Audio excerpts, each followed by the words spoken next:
అంబటి రాంబాబు గారి గురించి బయటకు వచ్చి ఎవరు మాట్లాడకూడదు, మాట్లాడితే ఇలాంటి టప్పులే డొలుతూ ఉంటాయి. ఏంటి, వెంకటేశ్వర స్వామి వారిని వైసీపీకి చెందిన ఒక రాజకీయ నాయకుడిలాగా చూసి పోస్టర్లు వేశారా? అర్థం ఉందా దీంట్లో ఏమన్నా? వెంకటేశ్వర స్వామి వారు వైసీపీకి చెందిన రాజకీయ నాయకుడిలాగానా? ఎక్కడుందండి మీ బ్రెయిన్ ఇది మాట్లాడేటప్పుడు?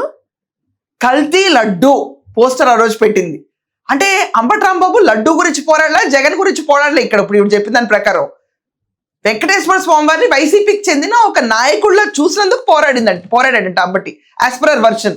ఇలాంటి ఆణిముచ్చాలు ఇంటే రాష్ట్రం ఏమైపోవాలి? అంబటి రాంబాబు వెళ్ళి పోరాడింది దేనికి? చంద్రబాబు నాయుడు గారిని లకారాలతో తిట్టింది దేనికి? పోస్టర్లో తీసుకొచ్చి జగన్మోహన్ రెడ్డి, సుబ్బారెడ్డి, ధర్మారెడ్డి ఫోటోలు ఎలా పెడతారు?